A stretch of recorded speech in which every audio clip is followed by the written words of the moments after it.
Hello and happy Good Friday. Welcome to Media News on Ogun State Television. I am Olayemi Takuro. Today is Good Friday. Good Friday is a solemn Christian holiday that commemorates the crucifixion, passion and death of Jesus Christ at Calvary. It is observed on the Friday before Easter and marks a central tenet of faith, Jesus' sacrifice to atone for humanity's sins. It is often observed with fasting, prayer, and reflection on his love and mercy to mankind. President Bola Tinubu has ordered the immediate installation of over 5,000 network surveillance cameras across Plateau State to help law enforcement agencies instantly identify those he called troublemakers and prevent future attacks. The President made the announcement during a town hall meeting with political and traditional leaders at the Yakubu Gowon Airport, Hekpan near Jos. Tinubu's visit comes days after the Palm Sunday attack in Anwangbuku district, which claims 28 lives. The visit came as the army also deployed 850 additional soldiers to reinforce security in Plateau.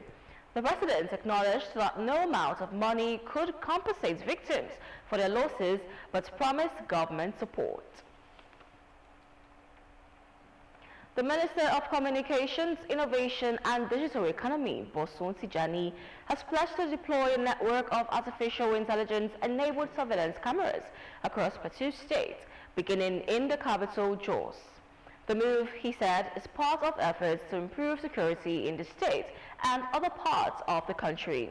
Tijani made this known hours after President Bola Tinubu visited Jos over the Palm Sunday attack that claimed 28 lives and injured others. In a statement posted on X, the minister recounted his experience as a 24-year-old student at the University of Jos during the 2001 crisis. He described the ongoing insecurity as personally heartbreaking, noting that his ministry would mobilize all available resources to support the project.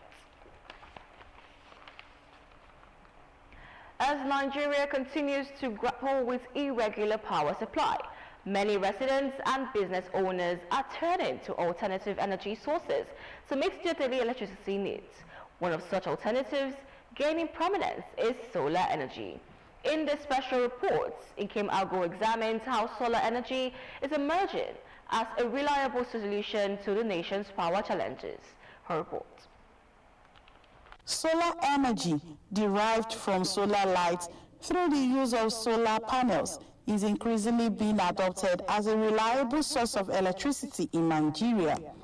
When combined with inverters and battery storage systems, it provides power supply both during the day and at night.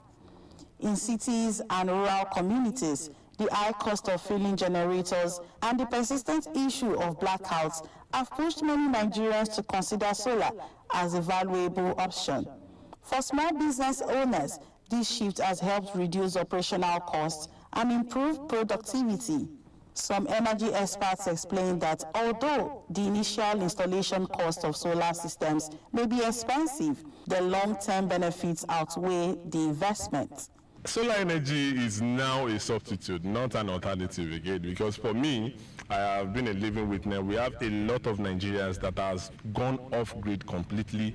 We have some customers that are not even, they don't have gen, they don't even have NEPA light. They are running on 24 hours on solar. So this is something that has come into Nigeria and it has come to stay. It's not going anywhere, because what I believe is that in few years to this time, we will have more of advanced technology, advanced type of battery, advanced type of panels and inverters. The system is a blessing to Nigeria, not a curse.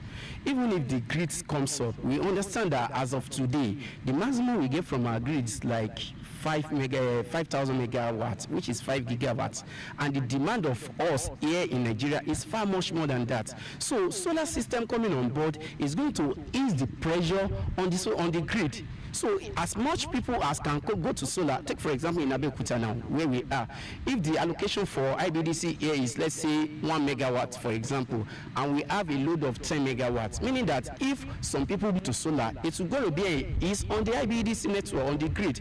They note that solar energy is not only cost-effective over time, but also environmentally friendly, and it produces no harmful emissions. That is the major reason why you need engineers for them to ascertain your energy audit, to give you a proper solar energy design. This will help you to help during the rainy season. Now, there is this charging power, the charging time for some people, maybe during the dry season, maybe someone can use a charging time of 5 hours.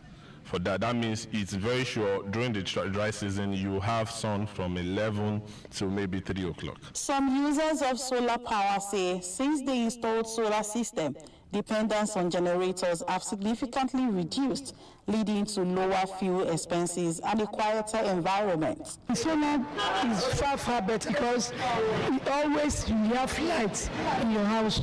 There is no problem with light. There is comfortability, and it's something that you can get access to. Benefits, challenges such as high upfront costs, maintenance concerns, and limited access to quality equipment remain barriers to widespread adoption. Stakeholders are therefore at government interventions through subsidized and awareness campaigns to encourage more people to embrace renewable energy. In Cam Agu, OGTV News. We now move to voter registration, where the Independent National Electoral Commission, INEC, is set to embark on a nationwide voter revalidation exercise ahead of the 2027 general elections. The directive is contained in an internal memo by the Secretary to the Commission, Dr. Rose Anthony, and addressed to all resident electoral commissioners. According to the document, the decision to conduct the exercise stems from the need for credible voter register, a topic extensively discussed during the Commission's strategic retreat held in Lagos earlier in the year. The memo indicated that the revalidation exercise would follow a hybrid model, allowing citizens to participate both online and at designated physical centers. It is said that a physical center would be established at the local government areas, registration areas, and polling units across the country. To facilitate the process, the memo stated that the Commission would deploy INEC voter enrollment devices with 2 IVDs stationed at each local government level, while one device will be assigned to each registration area and polling units. The exercise will be manned by a combination of INEC staff members and members of the National Youth Service Corps, with 2 personnel assigned to each enrollment device.